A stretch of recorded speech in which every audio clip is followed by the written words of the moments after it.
Distinguida concurrencia, prosiguiendo con esta exposición relacionada a este primer congreso de la Diablada Puneña, vamos a invitar a Germain Umpire Velázquez.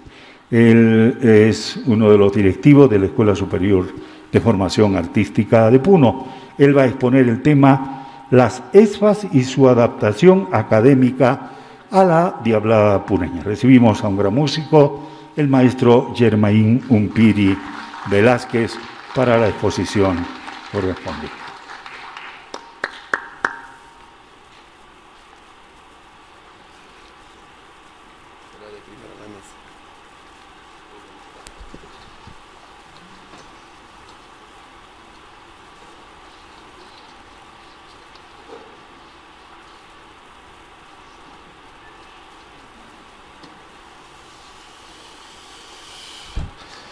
Bueno, de todo, muy buenas tardes. Reciban el cordial saludo del doctor Rubén Manecio Cotrao Ramos, director de la ESFA de Puno. A nombre de él, bueno, invitación de los amigos organizadores de este congreso, cabe mi participación en un tema interesante que yo sé que les va a agradar y que muchos desconocemos, tal vez. Se ha hablado bastante de la diablada, se ha hablado bastante de los trajes, de la música, de los músicos, etcétera, ¿no? Pero no nos hemos dado cuenta o no hemos puesto a pensar de repente cómo ha mejorado y por qué ha mejorado la música de la Diablada Puneña. No nos hemos dado cuenta. Si nosotros recordamos en los años 50 a más, o 60 tal vez, toda la música, o 70, era boliviana. Venían los músicos bolivianos y era lo máximo, ¿no? Tener una banda boliviana inclusive era el orgullo, creo, de los conjuntos. El conjunto que no tenía banda boliviana prácticamente era un conjunto mediocre, ¿no? O tal vez que no tenía recursos. Y las bandas bolivianas eran idolatradas, llegaban, se les hacía su recepción, etcétera, ¿no? Y entonces, con el tiempo, ¿qué ha pasado? Que los músicos puneños no han emigrado, no han aparecido o han nacido de repente mejorando la música, aprendiendo. No ha sido algo, digamos, propio, sino ha sido gracias de repente a lo que es la creación de las ESFAs en la región Puno. Y entonces, en base a la creación de las ESFAs, es que ha mejorado y se ha superado bastante digamos, esta diferencia que existía entre los músicos bolivianos, o la música boliviana que en ese momento aparentemente era muy buena o audiblemente era, digamos, lo mejor, ¿no?, en su tiempo. Entonces, voy a empezar un poquito con la historia de la ESFA Puno y pronto vamos a llegar a lo que es la Diablada Puneña. ¿Podría pasar a la siguiente diapositiva, por favor? En la revista del Instituto Americano de Arte número 9, emitida en 1965, en la página 125, se hace referencia a la Escuela de Bellas Artes de Puno. Dice: antecedentes de su creación, el Instituto Americano de Arte e Identidad, que desde el año 1941 viene sosteniendo con esfuerzo y perseverancia los fueros de la cultura y del arte de Puno. Se funda la primera Academia de Dibujo en el departamento en 1945, por iniciativa bajo la dirección del socio Francisco Montoya Riquelme, con la entusiasta colaboración de los señores Dr. Fernando Manrique y Simón Valencia Melgar. Esta academia tuvo un carácter gratuito. Todos los que participaban ahí accedían a los estudios gratuitamente durante 2 años consecutivos. En sesión del 8 de agosto de 1953, el socio Francisco Montoya Riquelme formuló un acertado pedido en el seno de la institución para que se solicitara la creación oficial de la Escuela de Bellas Artes de Puno. Este periodo de como es natural fue aprobado por unanimidad, iniciándose inmediatamente las gestiones.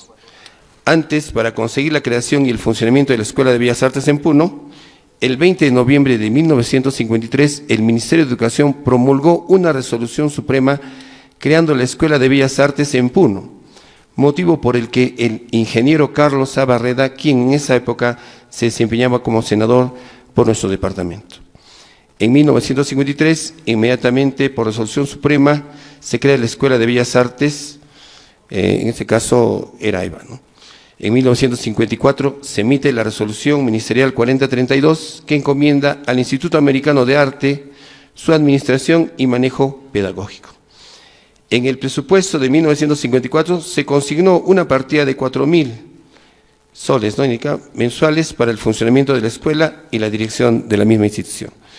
La escuela se inaugura el 4 de abril del mismo año bajo la dirección del maestro José Portugal Catacora, y en ese entonces estaba como director,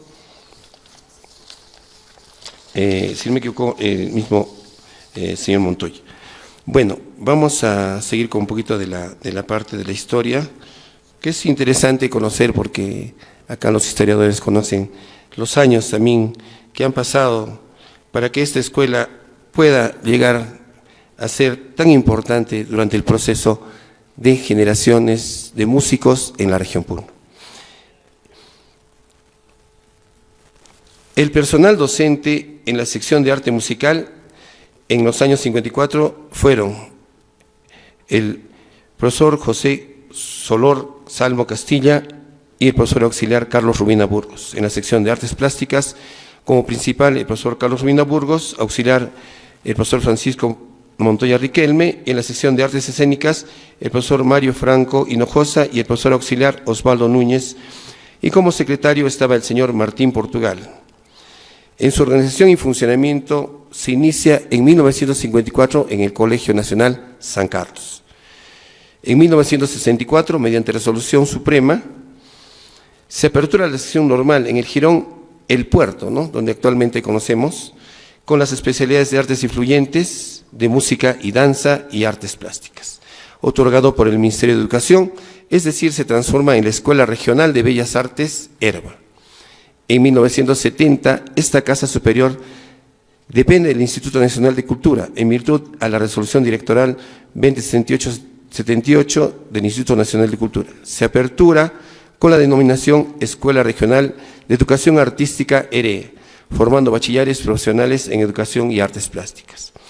Con fecha 9 de enero de 1986, mediante decreto supremo, funciona nuevamente como institución independiente, dependiente del Ministerio de Educación, con la denominación Escuela Superior de Formación Artística Pública de Puno.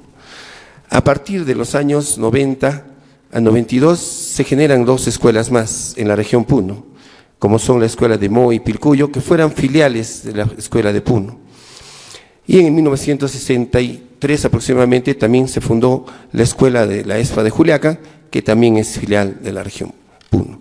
A partir del año 2007, aproximadamente, mediante un proyecto, se ha logrado que la Escuela Superior de Formación Artística Pública de Puno ya tenga el nivel universitario, lo cual después de 5 años, gracias a la gestión de la congresista Margarita Zuccari, en el 2012 se logra. Es así que a partir del año 2012 a la fecha, la Escuela Superior de Formación Artística Pública de Puno da un título universitario y un grado de bachiller universitario. Esa referencia histórica se va a lo siguiente, ¿no?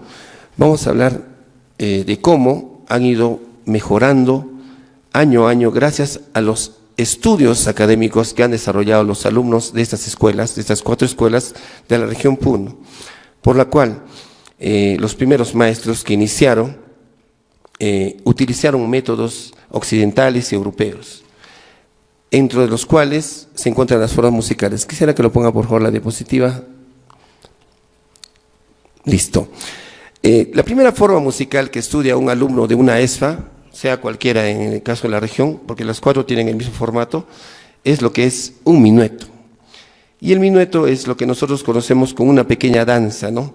Las pequeñas danzas son, por ejemplo, hablamos del carnaval de Arapa, el carnaval de Ichu, y etcétera, ¿no? Entonces ellos nos han hecho creer supuestamente que un minueto es una danza clásica, una música clásica. Y nosotros decimos un minueto, wow, ha tocado un minueto, decimos, ¿no? Un pianista tocó un minueto, no. El minueto es simplemente hablar de una pequeña danza, de un pequeño lugar, ¿no? Entonces podríamos decir inclusive nosotros aquí el carnaval de Arapa es un minueto. Esa afirmación, para empezar. Luego tenemos la forma musical que es la suite. La suite es otra forma musical. ¿Pero qué es la suite? La suite es básicamente juntar varios minuetos. Unas danzas de aquí, de allá, ¿no? Pero que tienen un sentido. Y nosotros en la región Puno aplicamos siempre la suite. En nuestra danza de la Diablada empezamos, ¿no es cierto?, coreográficamente, el inicio, una pequeña diablada, otra, y finalmente terminamos con un remate de un guaño, un cacharpari. A ese conjunto de melodías, de minuetos, le diría yo, eso que llamamos una suite. Entonces, nosotros cuando hacemos ese tipo de coreografías, de movimientos de danza, ¿qué estamos haciendo? Estamos bailando una suite, ¿no es cierto? Entonces, cuando decimos también, tocado una suite, dice, wow, nosotros lo idealizamos como algo muy grande, ¿no? A los músicos europeos. No, la suite también nuestras bandas lo están haciendo acá, en nuestro estadio, cuando estamos haciendo nuestra coreografía. Entonces, podríamos decir que también existe la suite puneña, ¿no es cierto? ¿Sí? Podríamos aseverar que es la suite puneña. Vamos a llegar a que todos los años estos músicos que estudian en las ESFAs tienen métodos. Justo traje un método acá, es Michel Arón, donde se encuentran las partituras que ellos estudian, ¿no? Nivel por nivel, para lograr un nivel académico óptimo.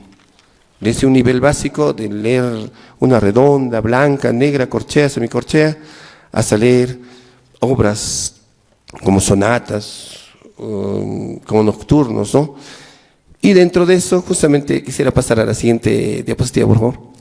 Tenemos a la, creo que han hablado los 3 días de la tarantela, ¿no? La tarantela es una forma musical, la cual está en todos los textos. Por ejemplo, si estudiamos guitarra, el método es el carlevar. En la hoja número 15, 16, es beber, está la tarantela. En el Thompson, que es el método más clásico para piano, en la lección 20, 25, también está la tarantela. Y así en el método Arban, para trompeta, para bronces, y en todos los métodos. ¿Qué quiere decir? Que justamente nuestra diablada puneña ha tenido ya un estudio académico dentro de lo que son las aulas de las ESFAs. Y es así que al haber desarrollado académicamente la tarantela, que en este caso es una diablada, ¿no? Es una diablada, una forma de diablada, han logrado ya no solo ejecutar la melodía, han logrado hacerle una segunda voz académicamente a través de la armonía, han logrado hacer un contrapunto para poder desarrollar nuevas melodías, han logrado hacer una orquestación. Le escuchaba al compañero Edwin Choque, que también estudió en la ESFA, y gracias a eso han logrado mejorar notablemente. Y eso no lo digo yo, eso lo dijo ya acá el presidente de la FERBAN. Desde los años ya 80, 90 y 2000, prácticamente ya no llegan las bandas bolivianas como antes, en los años 80, ya no llegan. ¿Por qué? Porque musicalmente los músicos de las bandas que pertenecen a la FERBAN, e inclusive los que no pertenecen también, ya tienen estudios académicos, gracias a que han estudiado en una escuela de música como es la ESFA. La ESFA ha sido la propiciadora de estos mejoramientos académicos, de las mejoras a través de los métodos, de las mejoras a través de los mismos docentes que salen a capacitarse afuera y vuelven, ¿no? Los estudiantes que también ya pisan otras aulas, como es el caso ahora de maestrías, doctorados. Ahora ustedes se encuentran en la ESFA y hay doctores, hay magísteres, lo que en los años 80 no había, ¿no? Todos eran profesores, pedagogos, ahora no, ya son licenciados, son magísteres, tienen grados académicos. Y no solamente el grado académico le hace, digamos, en el tema del nivel de estudio, sino tienen estudios también, maestrías en estudios de diseños rítmicos, tienen maestrías en estudios de orquestación, de dirección. Entonces, estos cambios han logrado que la ESFA, en este caso, haya adaptado, haya mejorado y haya aportado para que la diablada puneña tenga un nivel más relevante en el nivel académico musical, podemos decir. Y bueno, tal vez la conclusión final para mí de esta pequeña ponencia, tenemos aquí la tarantela, podemos observar. Y para los que conocen de música, ¿no? Si lo leemos, pam pa para pa pam pa para pa para pa para pa pam pa pam pa pam pa pam pa para pa pam. Ahí está escrito. Y es una tarantela italiana, y si lo traducimos, es una diablada puneña. ¿Listo? Es lo mismo. Muchísimas gracias. Sí, sí. Invitamos al maestro José Núñez Mendiguri para que pueda formular alguna interrogante al ponente. Adelante, José. Muchas gracias. Bueno, hemos escuchado con bastante interés la ponencia suya. Nos hace la evolución del ESFA desde sus comienzos, desde cuando todavía pertenecía al Instituto Americano de Arte, ¿no? Y a lo largo del tiempo ha ido evolucionando tanto. Eso nos satisface mucho. Cómo es que ha crecido el sistema musical en nuestra tierra. Lo que, bueno, nosotros como puneños nos enorgullece. Básicamente mi pregunta va a lo siguiente, ¿no? Si bien es cierto, nuestros músicos egresados del ESFA ya se han profesionalizado, son gente muy profesional, han creado sus propias bandas. Entonces, tendríamos que comparar, ¿habría algún punto de comparación con las bandas que llegan de nuestro hermano país de Bolivia? ¿Son bandas que tienen ese profesionalismo, tienen ese nivel, o simplemente son un poco más empíricas? Gracias. Bueno, muchas gracias por la pregunta. Creo que esa pregunta nos hemos hecho todos durante muchos años.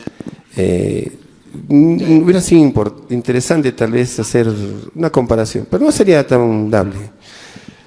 Si analizamos la estructura musical de las diabladas, que en aquellos años aparentemente eran muy buenas, ¿no?, de los hermanos bolivianos, solamente era un contrapunto. Por decir, la melodía tocaban para pa para pa pam pa pam pa para pa pam pa pam pa, solamente era un contrapunto.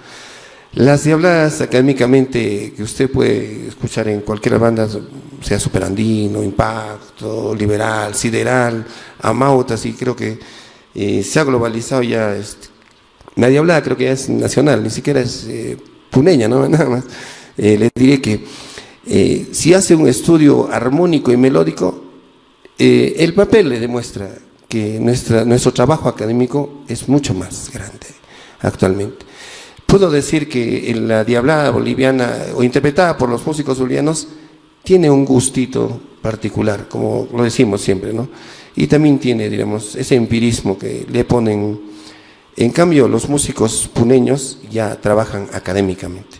Y esa diferencia, acá el maestro Walter y creo cualquier músico que ha pisado una universidad de música, conocemos la diferencia entre lo empírico y lo académico. Sería mi apreciación.